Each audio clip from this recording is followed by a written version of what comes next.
Hello, good morning to all of you. Today's my topic is ultraviolet visible absorption spectroscopy. आज का जो हमारा topic है वो यूवी विजिबल एब्जॉर्प्शन स्पेक्ट्रोस्कोपी से रिलेटेड है। प्रीवियस वीडियो में हम इलेक्ट्रोमैग्नेटिक रेडिएशन जो है इसके बारे में हमने डिस्कस किया था। इनके हमने टाइप्स देखे थे। जो इनका जो सीक्वेंस थे वो थी radio wave, microwave, infrared, visible, ultraviolet, X-ray and gamma rays. तो यहाँ पर हमने देखा था कि जो रेडियो वेव्स रहती हैं उनकी वेवलेंथ जो होती है वो हाई रहती है एंड एनर्जी जो होती है वो कम होती है। जैसे जैसे हम लेफ़्ट साइड जाते हैं तो जो एनर्जी होती है वो उसमें इंक्रीमेंट होता है एंड जो वेवलेंथ है वो डिक्रीज़ होती जाती है। तो ये जो इलेक्ट्रोमैग्नेटिक रेडिएशन है ये जो वेव्स हैं इस फॉर्म में हम बता सकते हैं कि जैसे इन दो वेव्स के बीच में जो डिस्टेंस है वो यहाँ पर ज़्यादा है और यहाँ पर जो है वो डिस्टेंस जो है वो कम होती है। अब यहाँ पर जैसे कि जो अल्ट्रावायलेट और जो विजिबल रीजन है, तो आज जो हमारा टॉपिक है यूवी विजिबल एब्जॉर्प्शन स्पेक्ट्रोस्कोपी। तो आज जो है हम अल्ट्रावायलेट और विजिबल रेडिएशन की लाइट जो है उसके बारे में हम डिस्कस करेंगे। यहाँ पर क्या होता है, जैसे जैसे हम रेडियो वेव से लेफ़्ट साइड जाते रहते हैं तो एनर्जी जो है स्टार्टिंग में एनर्जी की वैल्यू कम होती है, पर जैसे जैसे हम लेफ़्ट साइड जाते हैं तो एनर्जी की वैल्यू जो है वो इंक्रीज़ होती जाती हैं। अल्ट्रावायलेट और विजिबल रीजन को मतलब लगभग जो है हम साथ में ही स्टडी करते हैं। अल्ट्रावायलेट की यदि हम रेंज की बात करें तो इसमें इनकी जो रेंज होती हैं वो होती है 10 nm। किसी बुक में ये 50 दिया हुआ है तो थोड़ी जो वैल्यू है वो थोड़ी बहुत आगे पीछे चल सकती है। ये जो है 10 nm से 380 nm जो होता है मीन्स नैनोमीटर जो है वो यूवी रीजन होता है। और यूवी रीजन को भी हम टू पार्ट्स में देखते हैं, नियर एंड फार। हम आगे अभी देखेंगे उसे। और ये जो है विजिबल रीजन जो है उसका जो वैल्यू होती है वो 380 नैनोमीटर से 780 नैनोमीटर होती हैं। तो बस ये जो इलेक्ट्रोमैग्नेटिक रेडिएशन है इसमें दो रीज़न जो दे रखे हैं, यूवी रेडिएशन और विजिबल जो है, इनके बारे में आज हमको पढ़ना है। It is a type of absorption spectroscopy in which some part of the UV region or visible region of the electromagnetic spectrum is absorbed by some compound। जैसा कि हमने बोला जो इलेक्ट्रोमैग्नेटिक रेडिएशन है उनमें जो यूवी रेडिएशन है और जो विजिबल रेडिएशन है आज हम उसके बारे में देखेंगे। और ये जो सपोज़ कोई कंपाउंड है इसमें जो हमने सैंपल लिया हुआ है इसके ऊपर जब हम यूवी रेडिएशन या फिर विजिबल रेडिएशन का लाइट जब हम इंसिडेंट करते हैं तो ये जो कंपाउंड के जो मॉलिक्यूल्स रहते हैं इनमें प्रेजेंट जो इलेक्ट्रॉन होते हैं ये इस रेडिएशन के लाइट को एब्जॉर्ब कर लेते हैं अपने अंदर। तो इसीलिए हम इसे एब्जॉर्प्शन स्पेक्ट्रोस्कोपी कहते हैं। Absorption spectrum: when white light is passed through a compound, black line appear in the spectrum। जैसा हमने प्रीवियस वीडियो में टाइप्स ऑफ स्पेक्ट्रम में हम ये चीज़ पढ़ चुके हैं कि जो एब्जॉर्प्शन स्पेक्ट्रम होता है उस स्पेक्ट्रम को यदि हम देखें तो किसी कंपाउंड का एब्जॉर्प्शन स्पेक्ट्रम जो रहता है उसमें स्पेक्ट्रम में हमें ब्लैक लाइंस मिलती हैं। तो ब्लैक लाइन का मतलब ही होता है कि जो कंपाउंड है उसमें जो रेडिएशन है उसे एब्जॉर्ब कर लिया है, यही होता है absorption spectrum. When light is absorbed by the compound, their black lines represent the absorption spectrum। इसका मतलब वही है। In UV absorption spectroscopy, the electron absorb UV radiation and enters the excited energy level from the ground energy level। यदि हम UV absorption spectroscopy की बात करें यहाँ पर जैसे कि हमने ये इस डायग्राम में देखा था कि जैसे जैसे हम लेफ़्ट साइड जाते रहते हैं तो जो यूवी रीजन है यहाँ पर क्या होता है कि जो मॉलिक्यूल्स रहते हैं इनके पास में इतनी सफिशेंट एनर्जी होती है कि ये ग्राउंड एनर्जी लेवल से एक्साइटेड एनर्जी लेवल में ट्रांजिशन कर सकते हैं।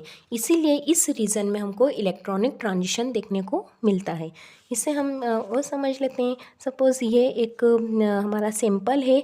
सैंपल के अंदर जो मॉलिक्यूल्स प्रेजेंट है, जब इसे हम यूवी रेडिएशन का लाइट इन पर हम इंसिडेंट कराते हैं तो ये जो मॉलिक्यूल्स रहते हैं ये इस रेडिएशन के लाइट को अपने अंदर एब्सॉर्ब कर लेते हैं और इस रेडिएशन में इतनी सफिशिएंट एनर्जी होती है कि ये जो है, सपोज़ यहाँ पे हमने दो एनर्जी लेवल बनाए हैं। ये एक इलेक्ट्रॉन है, एच न्यू के फॉर्म में हम इसे शो करेंगे। जो लाइट आ रहा है ये इसे एब्जॉर्ब कर लेता है। ये होता है ग्राउंड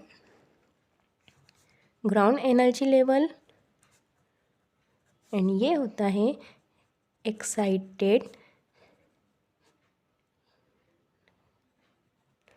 एक्साइटेड एनर्जी लेवल। तो यहाँ पर जो इस कंपाउंड में जो प्रेजेंट इलेक्ट्रॉन्स रहते हैं वो इलेक्ट्रॉन इस रेडिएशन के लाइट को अपने अंदर एब्सॉर्ब कर लेते हैं। एब्सॉर्ब करने के बाद ये अपने से हाईएस्ट एनर्जी लेवल में चले जाते हैं। तो ये जो एक एनर्जी लेवल से दूसरे एनर्जी लेवल में जा रहे हैं इसे ही हम ट्रांजिशन कहते हैं, और इलेक्ट्रॉन जा रहे हैं तो इसे ही इलेक्ट्रॉनिक ट्रांजिशन कहते हैं। As a result, the process of electronic transition occurs. Hence, ultraviolet absorption spectroscopy is also called electronic spectroscopy. Means जो इलेक्ट्रॉन है वो एनर्जी को एब्सॉर्ब करके लोअर एनर्जी लेवल से हायर एनर्जी लेवल में ट्रांजिशन कर रहा है, इसे ही हम इलेक्ट्रॉनिक ट्रांजिशन कहते हैं।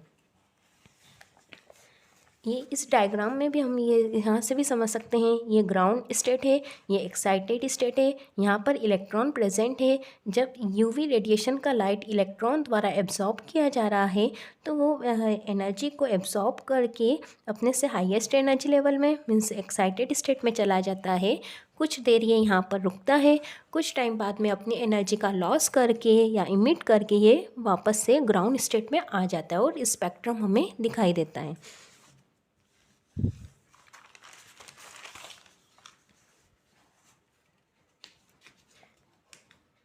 Ultraviolet spectrum. Following the region of ultraviolet spectrum are divided into three region. Reason जो है, जो अल्ट्रावायलेट रीज़न है उसे भी हम टू पार्ट्स में डिवाइड करते हैं, नियर एंड फार रीज़न। तो सबसे फर्स्ट है फार, और इसे ही हम वैक्यूम रीज़न भी कहते हैं। ये इसकी रेंज है जैसे 10 nm से 200 नैनोमीटर।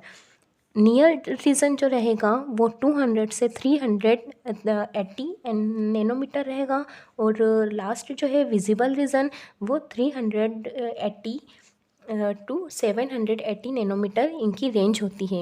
यहाँ पर हम इस डायग्राम में देखते हैं जो यूवी रीज़न है और जो विजिबल रीज़न है। यहाँ पर हमने ये जो रेंज लिखी हुई है ये इसी के अकॉर्डिंग लिखी है कि यदि हम ये हमने नैनोमीटर में लिखी है। 10 nm से 380 nm ये हो जाएगा फार, और इसी में नियर से हो जाएगा, और विजिबल रीज़न जो है ये 380 से 780 नैनोमीटर। इस टाइप से हमने ये रेंज लिखी है। तो ये हमने रीज़न ऑफ यूवी रेडिएशन का बताया है टेबल के फॉर्म में। नेक्स्ट है, अब हमें देखना है इंस्ट्रूमेंटेशन।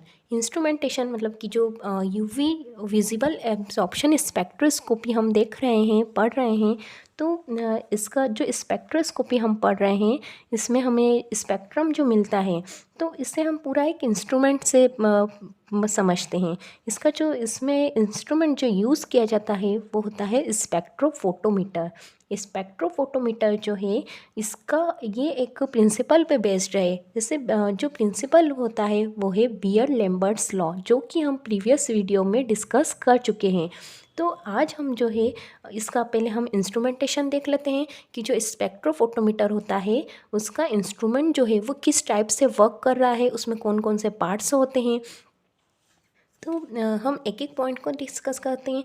सबसे पहले है लैंप, जो कि हमारा सोर्स ऑफ लाइट रहेगा। फिर इसके बाद जो है स्लिट है, मोनोक्रोमेटर, एक और यहाँ पर स्लिट है। ये पूरा जो है दो स्लिट और एक मोनोक्रोमेटर जो है यही मिलकर मोनोक्रोमेटर का फॉर्मेशन कर रहे हैं। एंड ये जो है स्लिट से रेडिएशन क्या हो रही है, लैंप से इमिट हो रही है, स्लिट से पास होती है, फिर प्रिज्म से पास हो रही है, यहाँ पर एक और स्लिट होती है। ये दो स्लिट और एक प्रिज्म जो है यही मिलकर मोनोक्रोमेटर का वर्क कर रहे हैं।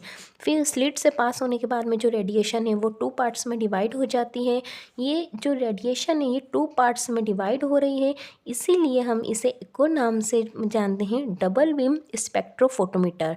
यहाँ पर हमने कुछ वर्ड हमको डबल बीम स्पेक्ट्रोफोटोमीटर देखने को जो मिलता है, उसका मतलब ये हुआ कि मोनोक्रोमेटर से जो रेडिएशन पास हो रही है वो 2 पार्ट्स में यहाँ पे डिवाइड हो जाती है। ये अब जो 2 पार्ट्स में डिवाइड हो रही हैं, तो एक बीम जो है वो रिफरेंस क्यूवेट में रहती हैं जहाँ पास होगी, और जो सेकंड बीम है वो सैंपल क्यूवेट में। सैंपल क्यूवेट में हमारा जो भी हमें सैंपल लिया है, जो कंपाउंड लिया है जिसका कि हमें स्पेक्ट्रम निकालना है, वो हम यहाँ पर उस कंपाउंड को लेते हैं। फिर यहाँ से जो रेडिएशन जो है, जो हमने इंसिडेंट कराई थी, अब इससे क्यूवेट से पास होकर ये आगे ट्रांसमिट होती हैं। फिर इनके जो सिग्नल्स रहते हैं वो डिटेक्टर को सेंड किए जाते हैं। डिटेक्टर जो है डिटेक्ट करके आगे रिकॉर्डर को अपने सिग्नल्स सेंड कर देता है। और रिकॉर्डर में हमें ये रिकॉर्डर जो है वो कंप्यूटर स्क्रीन रहती हैं, जो कि हमारा जो स्पेक्ट्रोफोटोमीटर रहता है वो एक कंप्यूटर से कनेक्ट रहता है, और उसमें हमें इस टाइप से ग्राफ फॉर्म होता है। ये जो है वो एब्जॉर्बेंस एंड वेवलेंथ के बीच हमें ग्राफ प्लॉट होता है, इस टाइप से हमें पिक मिलती है। तो ये इसका जो है इंस्ट्रूमेंटेशन होता है, यूवी विजिबल स्पेक्ट्रोफोटोमीटर। अब हम एक एक पॉइंट को यहाँ पर डिस्कस कर लेते हैं।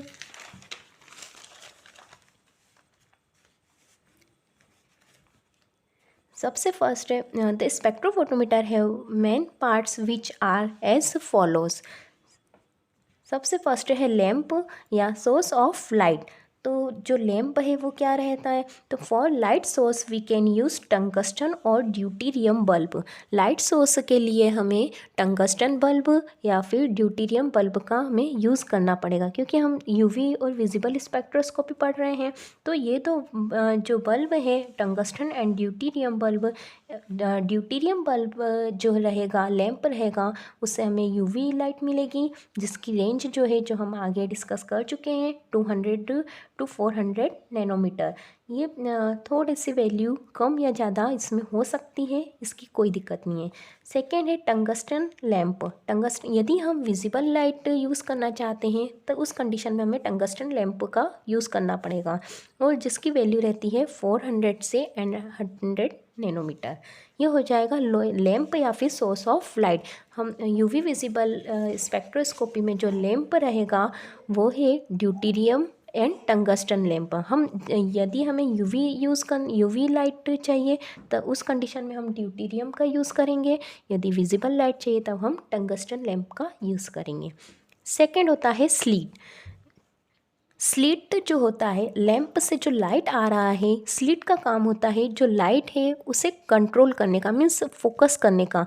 कि जो लाइट आता है वो जैसे ये लैंप है, तो जो लैंप से लाइट आ रहा है वो सभी डायरेक्शन में इस टाइप से फैला हुआ रहता है। तो जो स्लिट रहता है वो जो ये लाइट आ रहा है इसे फोकस करने का काम करता है, कि सभी डायरेक्शन में लाइट न फैले और सिर्फ एक ही डायरेक्शन से आगे बढ़े। Monochromator for monochromator we can use prism. जैसा कि हमने पहले भी बियर लैम्बर्ट्स लॉ में भी हमने ये कुछ टर्म्स देखी थी। तो जो मोनोक्रोमेटर रहता है, मोनोक्रोमेटर में हम प्रिज्म का यूज़ करेंगे। अब प्रिज्म क्या करता है, which allows only one type of light या wavelength to pass through it. ये जो लाइट आ रहा है ये ऐसा रहता है वाइट लाइट। लैम्प जो है, ये जो लैंप होता है इससे जो लाइट इमिट हो रहा है ये होता है वाइट लाइट, और जो वाइट लाइट रहता है वो 7 कलर से मिल के बना होता है। तो जो प्रिज्म है, मीन्स यहाँ पर हम मोनोक्रोमेटर का यूज़ करेंगे, मोनोक्रोमेटर में हमने प्रिज्म लिया है। तो ये जो प्रिज्म रहता है, जब इस पर वाइट लाइट आता है तो इसकी प्रॉपर्टी होती है कि ये वाइट कलर का जो लाइट होता है, जो कि 7 वेवलेंथ कलर से जो है वो मिल के बना होता है, तो जब इसमें से वाइट लाइट पास होता है तो ये जो है वो 7 कलर्स में डिवाइड हो जाता है। ये प्रिज्म की प्रॉपर्टी होती है, तो इसीलिए हम मोनोक्रोमेटर का यूज़ करते हैं। मोनोक्रोमेटर जो सिर्फ एक ही लाइट, एक ही तरह की वेवलेंथ को अपने में से पास होने देता है। सेल। अब नेक्स्ट है सेल जो है, two types of cell are used in this. इस जो इंस्ट्रूमेंट है इसमें हमने टू टाइप्स की सेल यूज़ करी हैं। फर्स्ट है sample cell and second is reference cell. The sample or compound is kept in the sample cell. जो भी हमारा कंपाउंड रहेगा या जो सैंपल है उसे हम सैंपल सेल में रखते हैं and the reference cell is filled with blank और pure solvent.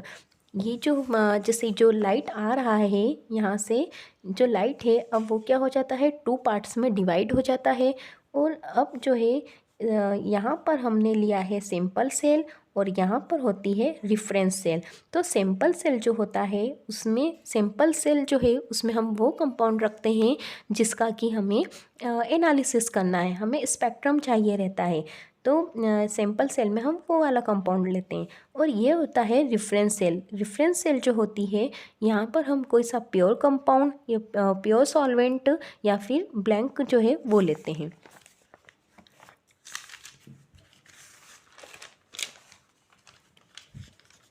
We pass radiation through these two cells, that is sample cell and reference cell। अब जो रेडिएशन आ रही है उसे हम सैंपल सेल में से एंड रेफरेंस सेल में से पास कराते हैं।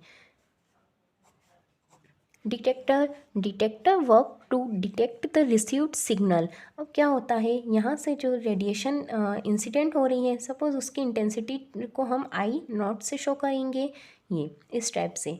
फिर अब सैंपल क्या करता है, सैंपल जो है, सैंपल के अंदर जो मॉलिक्यूल्स रहते हैं, जो इलेक्ट्रॉन्स रहते हैं, जब इनके ऊपर इस रेडिएशन का यूवी या फिर जो विजिबल, अब वो डिपेंड कर रहा है कि हमने किस टाइप का लैंप लिया है, ये ड्यूटेरियम वाला लिया है या टंगस्टन लिया है। तो ये जो रेडिएशन जब इस कंपाउंड पर आती हैं तो कंपाउंड में प्रेजेंट जो इलेक्ट्रॉन होते हैं, ये इलेक्ट्रॉन इस रेडिएशन को अपने अंदर एब्जॉर्ब कर लेते हैं एंड इनके पास में अब इतनी एनर्जी आ जाती है कि ये एक एनर्जी लेवल से दूसरे एनर्जी लेवल में ट्रांजिशन कर सकते हैं। तो क्या होता है, ये जो रेडिएशन आ रही है इन्हें ये एब्जॉर्ब, इनके द्वारा इन्हें एब्जॉर्ब कर लिया जाता है। फिर अब कुछ पार्ट इसका एब्जॉर्ब कर लिया जाता है और बाकी का इमिट कर लिया जाता है। तो इस इंटेंसिटी को हम आई से शो करेंगे। जो ट्रांजिट लाइट हो रहा है ना, उसे हम आई से शो करेंगे। और यहाँ पर क्या होता है, ये जो रेफरेंस सेल होती हैं, रेफरेंस सेल में कुछ भी एब्जॉर्प्शन की प्रोसेस हो ही नहीं रही है, क्योंकि यहाँ तुम कुछ भी जो मॉलिक्यूल्स वगैरह है वो कुछ भी एब्जॉर्प्शन शो नहीं कर रहे हैं। तो यहाँ पर जितनी इंटेंसिटी का लाइट आ रहा है पूरा का पूरा यहाँ से पास हो जाता है। इसलिए हमने यहाँ पर इंसिडेंट लाइट जो है I0, यहाँ पर भी हमने I0 ही लिखा है। और यहाँ पर जो I0 इंटेंसिटी जो लाइट आ रहा है, इसके मॉलिक्यूल्स इसे एब्जॉर्ब कर लेते हैं एंड जो इमिट हो रहा है अब लाइट, उसकी इंटेंसिटी अब इसकी तुलना में ये क्या हो जाता है, कम हो जाती है इसकी इंटेंसिटी। तो इसे हमने आई से शो करा है। अब क्या होता है, ये जो सिग्नल्स रहते हैं, ये सिग्नल्स को कोई डिटेक्टर जो होता है, यहाँ पर डिटेक्टर में हम फोटो सेल या फोटो इलेक्ट्रिक डिटेक्टर का यूज़ करते हैं। तो डिटेक्टर क्या करेगा, इन सिग्नल्स को डिटेक्ट करने का काम करता है। ये detector works to detect the received signals and further send the signals to the recorder. और जो मतलब जो यहाँ से जो सिग्नल्स आ रहे हैं, डिटेक्टर उसे डिटेक्ट करने का काम करता है। एंड फोटो इलेक्ट्रिक और photo multiplier detector is used in this. यहाँ पर हम फोटो इलेक्ट्रिक है या फोटो सेल जो होता है उसे हम डिटेक्टर की तरह यूज़ करेंगे। फिर होता है रिकॉर्डर। अब क्या होता है, डिटेक्टर ने सिग्नल्स को डिटेक्ट कर लिया।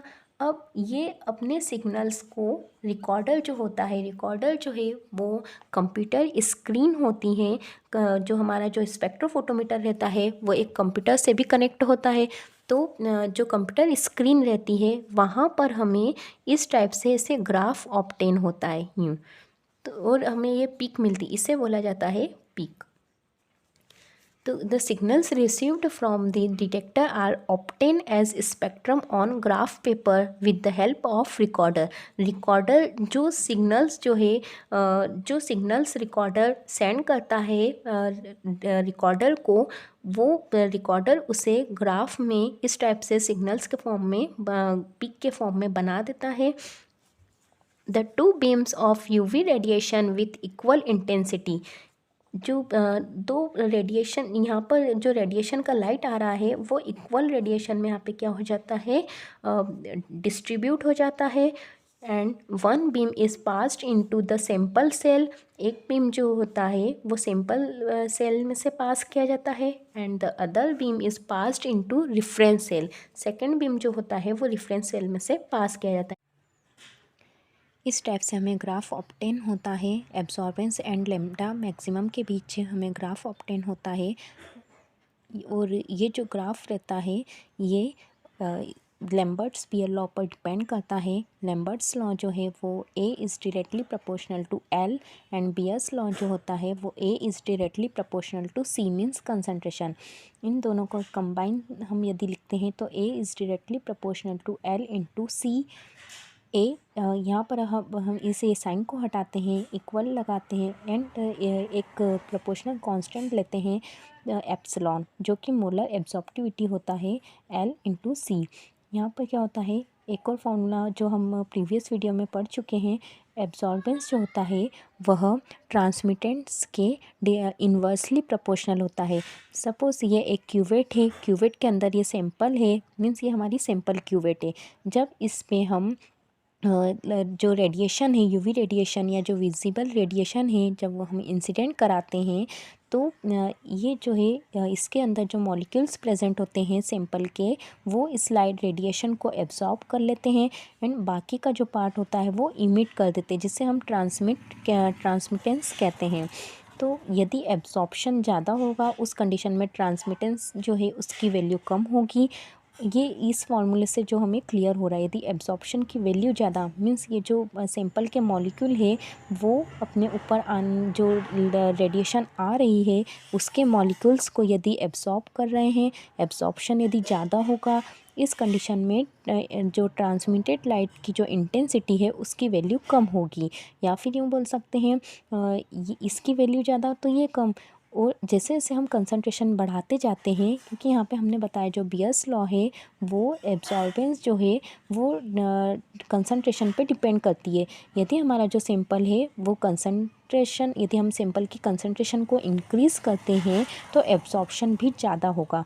एंड सेकंड जो होता है वो जो क्यूवेट की पाथ लेंथ जो है ना, ये जो पाथ लेंथ है इस पर भी डिपेंड करती है. यदि ये क्यूवेट की पाथ लेंथ ज़्यादा होगी उस कंडीशन में एब्जॉर्बेंस भी ज़्यादा होगा, जो कि ये इस लॉ से हमें क्लियर है. लास्ट में हमें इस टाइप से ग्राफ ऑब्टेन होता है जो एब्जॉर्बेंस एंड वेवलेंथ के बीच हम प्लॉट करते हैं. इस टाइप से हमें ग्राफ में पीक मिलती है.